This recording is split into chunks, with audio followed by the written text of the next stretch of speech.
Assalamualaikum warahmatullahi wabarakatuh. Alhamdulillahirrahmanirrahim, puji syukur kita ucapkan atas kehadiran Allah Subhanahu wa Ta'ala, yang mana berkat rahmat kesehatan dialah kami dari kelompok 2 dapat mempresentasikan hasil dari diskusi kami mengenai analisis lemak menggunakan metode soket dan juga menggunakan metode Babcock. Yang terhormat yaitu Ibu Epriani Siregar SPI MSI selaku dosen pengampu mata kuliah analisis pangan dan hasil pertanian. Baiklah, perkenalkan, nama saya Nabila, perwakilan dari kelompok 2 yang bertugas sebagai moderator yang akan membimbing berjalannya presentasi dari kelompok kami pada kali ini. Baiklah, anggota kelompok kami itu beranggotakan 11 orang, di mana yang pertama ialah ada Alfa Maulana Malik,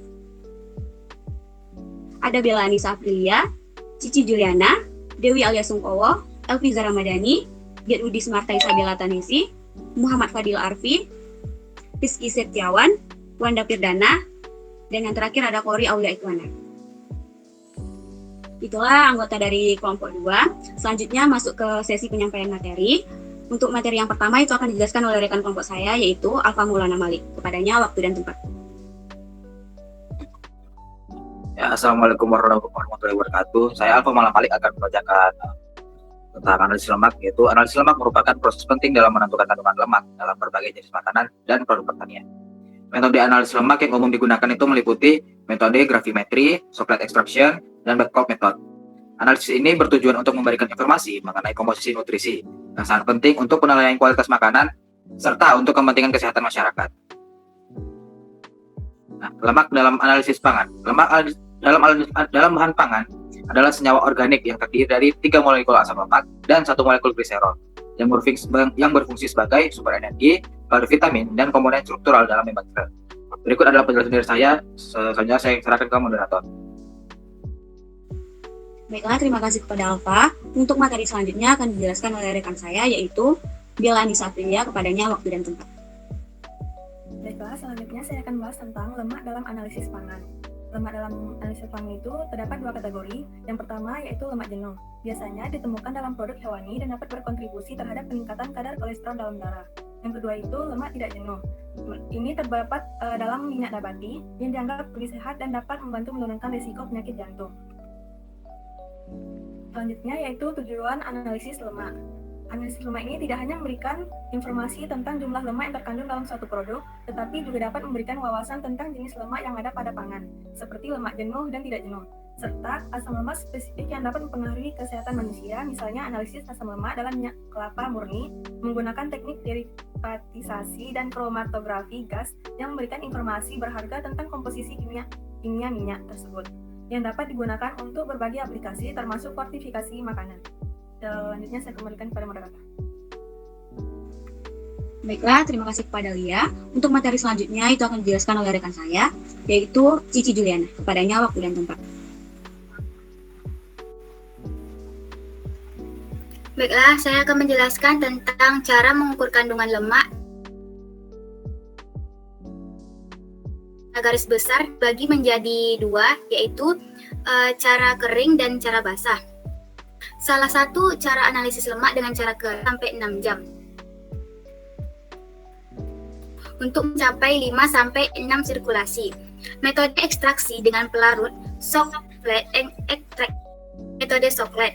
Metode Socklet adalah teknik ekstraksi yang dikembangkan oleh Franz von Socklet pada tahun 1879. Sebelum penemuan Socklet, Anselme Payen, seorang kimiawan Prancis, juga mengembangkan metode ekstraksi kontinu pada tahun 1830-an. Konsep lanjutan ini telah ada sejak zaman kuno, dengan bukti arkeologis menunjukkan penggunaan ekstraktor air panas di Mesopotamia sekitar 3500 sebelum Masehi. Selanjutnya saya akan kasih ke moderator. Baiklah, terima kasih kepada Cici. Untuk materi selanjutnya itu akan dijelaskan oleh rekan kelompok saya, yaitu Dewi Alia Sungkowo. Kepadanya waktu dan tempat. Baiklah, di sini saya akan menjelaskan tentang apa itu metode Socklet. Socklet adalah suatu metode analisis lemak dengan prinsip kerja sebagai berikut.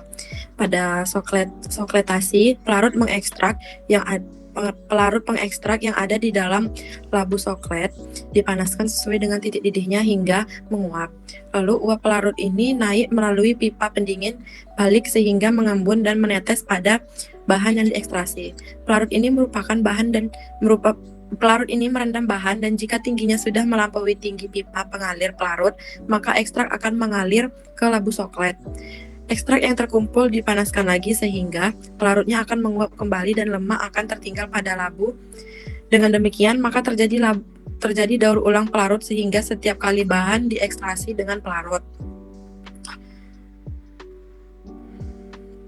Kemudian terdapat bagian-bagian coklat. Yang pertama itu ada sifon. Sifon ini berfungsi sebagai perhitungan siklus bila pada sifon larutannya penuh kemudian jatuh ke labu alas bulat, maka hal ini dinamakan satu siklus. Kemudian ada heating mantel. Heating mantel ini berfungsi sebagai pemanas larutan.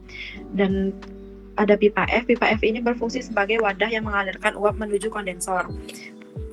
Nah, kemudian ada timbal. Timbal ini berfungsi sebagai tempat untuk bahan atau sampel yang menahan bahan atau sampel ini akan dipisahkan dengan senyawa organik tertentu dengan menggunakan pelarut yang sesuai untuk sampel yang ingin diambil zatnya atau yang ingin diketahui konsentrasinya.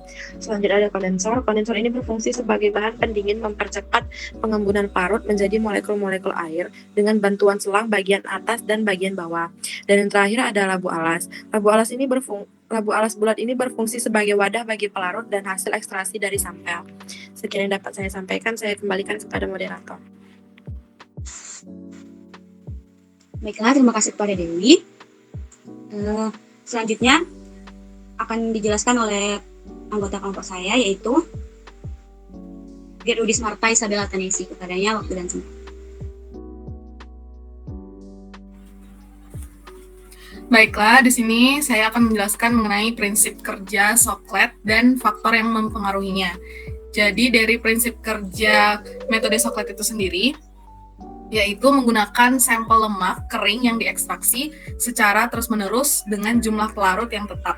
Metode Soklet dapat mengekstraksi lemak atau minyak dari bahan pangan dengan pelarut organik non-polar seperti heksana, petroleum ether, dan dietil ether dengan menggunakan alat khusus yaitu ekstraktor Soklet. Meskipun dalam perkembangannya metode ini tidak hanya terbatas pada ekstraksi lemak atau minyak saja, tetapi bisa juga untuk analisis kandungan lainnya yang terdapat di dalam sampel. Faktor yang bisa mempengaruhi prinsip kerja metode Soklet yang juga bisa mempengaruhi ketelitian dalam analisisnya, yaitu ada yang pertama ada ukuran partikel sampel, di mana makin kecil ukuran sampel yang diekstrak, maka kontak permukaan bahan dengan pelarut akan semakin luas sehingga proses ekstraksi akan menjadi lebih efisien. Kemudian yang kedua ada jenis pelarut. Setiap pelarut organik mempunyai polaritas yang berbeda. Pelarut yang mempunyai polaritas yang paling sesuai dengan polaritas lemak akan memberikan hasil ekstraksi yang lebih baik. Materi selanjutnya akan disampaikan oleh teman saya, selebihnya akan dikembalikan pada moderator. Baiklah, terima kasih kepada Gerudis. Materi selanjutnya akan dijelaskan oleh rekan kelompok saya, yaitu Elviza Ramadhani. Kepadanya waktu dan tempat. Baiklah, terima kasih kepada moderator. Saya akan menjelaskan melanjutkan materi yang disampaikan oleh Gerudis tadi, yaitu faktor yang mempengaruhi ketelitian analisis metode Soklet. Yang pertama yaitu waktu ekstraksi. Waktu ekstraksi itu, semakin lama waktu ekstraksi, maka jumlah lemak yang terekstrak oleh pelarut akan semakin banyak sampai lemak pada sampelnya habis. Yang selanjutnya, suhu ekstraksi. Semakin tinggi suhu ekstraksi, semakin cepat laju dan kelarutan senyawa meningkat. Tetapi risiko degradasi senyawa sensitif juga meningkat. Nah, sampel yang cocok pada metode Soklet ini ialah metode Soklet ini digunakan untuk mengekstraksi lemak dari berbagai jenis sampel, tetapi kondisi optimalnya umumnya didapatkan pada sampel yang padat dan homogen, sehingga partikel lemak dapat diekstraksi dengan efektif. Nah, sebagai contoh sampel yang dianalisis menggunakan metode Soklet ini yaitu pertama jagung, kedua kedelai, ketiga wijen, 4 biji-bijian, 5 tepung biji durian, 6 dan tepung terigu. Baik, saya kembalikan kepada moderator. Baiklah, terima kasih kepada Elviza. Untuk materi selanjutnya itu akan dijelaskan oleh rekan kelompok saya, yaitu Muhammad Fadil Arfi. Padanya waktu dan tempat. Baik, di sini akan saya jelaskan apa kelebihan dan kekurangan metode Soclete. Kelebihannya yaitu memungkinkan ekstraksi yang lengkap, suhu ekstraksi dapat dikontrol dengan baik, dan pelarut digunakan berulang kali. Lalu kekurangan dari metode Soclete adalah proses bisa memakan waktu cukup lama, hasil tergantung pada jenis pelarut, dan memerlukan peralatan khusus yang tidak terlalu tersedia, seperti alat Soclete dan kondensor. Selain metode Soclete, ada juga metode Babcock. Metode Babcock adalah suatu metode yang digunakan untuk mengukur kadar lemak dalam susu dan produk susu. Dikembangkan oleh Stephen M. Babcock pada tahun 1890, metode ini menjadi salah satu teknik standar yang digunakan di industri susu karena kesederhanaan dan keakuratannya dalam menentukan kandungan lemak susu. Prinsip dasar dari metode Babcock adalah menggunakan asam sulfat untuk menghancurkan protein dan karbohidrat dalam sampel susu, sehingga lemak yang dilepaskan dan diukur secara langsung. Asam sulfat bereaksi dengan komponen non-lemak di dalam susu dan memisahkan lemak dari bahan lain yang terlarut. Setelah itu, lemak susu mengapung di atas cairan asam dalam bentuk lapisan yang dapat diukur dengan akurat. Sekian yang bisa saya sampaikan, saya kembalikan ke moderator. Baiklah, terima kasih kepada Muhammad Fadila. Untuk materi selanjutnya itu akan dijelaskan oleh saya sendiri, yaitu mengenai langkah-langkah umum dalam penerapan metode Babcock. Langkah-langkahnya itu yang pertama ada yaitu persiapan sampel. Caranya itu ambil sekitar 17,6 ml sampel susu menggunakan pipet khusus Babcock dan masukkan ke dalam botol Babcock. Untuk cara yang kedua yaitu penambahan asam sulfat. Caranya itu tambahkan 17,5 ml asam sulfat pekat atau H2SO4 ke dalam botol secara perlahan untuk menghindari reaksi mendadak. Asam sulfat ini memiliki konsentrasi tinggi, yakni sekitar 90 sampai dengan 95% yang digunakan untuk menghancurkan komponen non-lemak di dalam susu. Untuk langkah selanjutnya yaitu pencampuran. Caranya itu kocok botol secara perlahan untuk memastikan asam sulfat tercampur dengan susu, sehingga warna larutan berubah menjadi coklat. Ini menandakan bahwa protein dan karbohidrat dalam susu telah terurai. Selanjutnya itu langkah pemanasan dan pemisahan. Caranya itu letakkan botol di dalam centrifuger dan putar selama 5 sampai 10 menit. Putaran ini membantu memisahkan lemak dari cairan lainnya. Setelah itu, botol dipisahkan di dalam penanas air panas untuk memastikan lemak terpisah dengan baik dan membentuk lapisan di atas cairan. Langkah selanjutnya itu pengukuran lemak. Caranya itu, gunakan skala pada botol Babcock untuk mengukur lapisan lemak yang terbentuk di bagian atas cairan. Jumlah lemak biasanya dinyatakan dalam persentase berdasarkan tinggi lapisan lemak tersebut. Langkah yang saya bacakan sebelumnya itu merupakan menggunakan sampel susu. Tapi bisa juga menggunakan sampel lain, dan langkah-langkahnya itu kurang lebih sama tergantung dengan jenis sampelnya. Untuk materi selanjutnya itu sampel apa saja yang cocok pada metode Babcock. Itu ada beberapa sampel yang cocok. Yang pertama itu ada jenis susu cair. Itu susu cair baik pasteurisasi maupun UHT sering diuji kandungan lemaknya untuk memastikan standar dari kualitas produk. Metode yang sering digunakan adalah metode Gerber atau metode Babcock yang memungkinkan analisis kadar lemak dalam susu secara cepat dan efisien. Sampel berikutnya itu produk krim yang memiliki kandungan lemak yang tinggi sehingga sangat cocok untuk diuji kadar lemaknya menggunakan metode butyrometer atau metode Gerber yang telah dimodifikasi. Sampel selanjutnya itu susu bubuk. Pengujian lemak umumnya dilakukan menggunakan metode Soclete atau Mojuner untuk ekstraksi lemak secara akurat. Itulah penyampaian materi dari saya. Untuk materi selanjutnya akan dijelaskan oleh rekan kelompok saya, yaitu Rizky Setiawan. Kepadanya waktu dan tempat. Baiklah, saya akan melanjutkan dari materi oleh Nabila. Sampel yang cocok pada metode Babcock. Yang pertama itu mentega atau butter. Butter mengandung lemak susu yang sangat tinggi. Ujian kadar lemak pada mentega biasanya dilakukan untuk menentukan presentasi komposisi lemak, air, dan padatan. Metode Soclete sering digunakan pada sampel dengan kandungan lemak tinggi seperti butter. Yang kedua yaitu keju, kandungan lemak dan dalam keju menentukan kategori produk dan berpengaruh pada tekstur dan rasa. Metode Mojoneer dan metode gravimetri sering dipilih untuk pengujian kadar lemak dan pada keju. Yaitu sampel berikut: yogurt bisa diuji untuk memastikan kategori lemaknya full fat, low fat, atau non fat. Pengujian dilakukan dengan metode ekstraksi yang sesuai untuk produk cair dan semi padat. Nah, keunggulan dan kekurangan metode Babcock yaitu keunggulannya prosesnya cepat, sederhana, dan tidak memerlukan peralatan kompleks. Yang kedua, dapat dikasihkan dan berbagai untuk susu, ada produk susu seperti susu segar, krim, dan yogurt.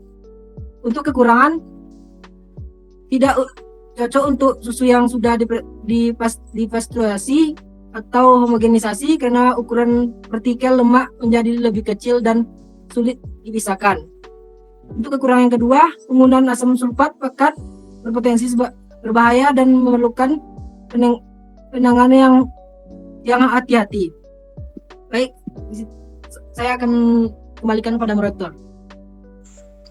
Baiklah, terima kasih kepada Rizky. Untuk materi selanjutnya itu akan dijelaskan oleh rekan kelompok saya, yaitu Wanda Perdana. Kepadanya waktu dan tempat. Baik, saya akan lanjut presentasi ini. Itu selanjutnya itu alat bahan metode Babcock. Alat yang digunakan yaitu pipet, botol Babcock, centrifugi, dan penangis air. Adapun bahannya yang dipakai itu ada sampel dan asam sulfat. Selanjutnya itu ada perbandingan metode Socklet dan metode Babcock.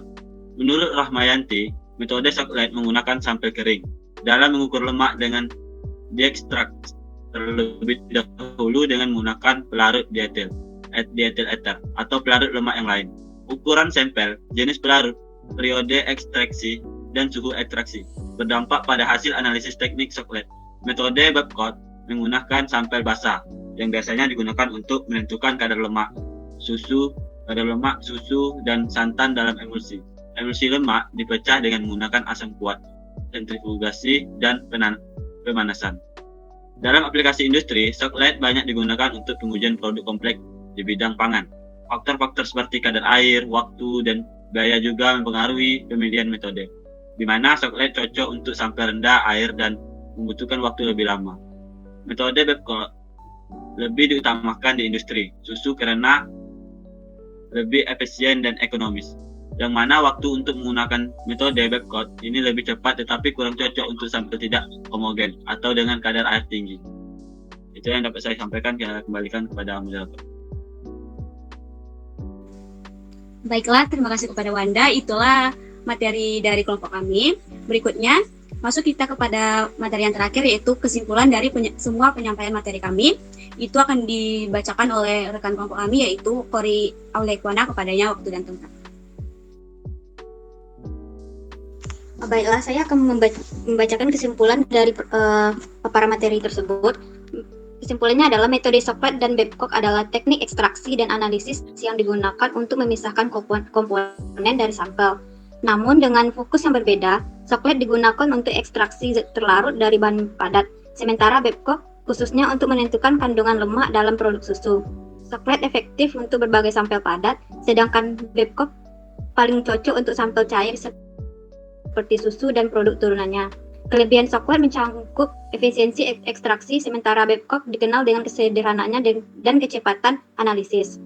Masing-masing metode memiliki aplikasi dan peralatan yang berbeda, menjadikannya penting untuk memilih metode yang tepat sesuai dengan tujuan analisis.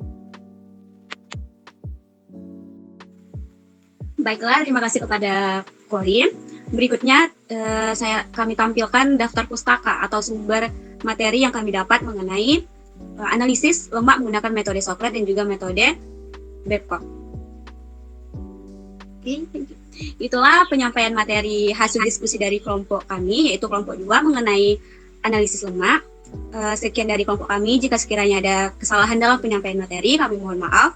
Akhir kata, wassalamualaikum warahmatullahi wabarakatuh.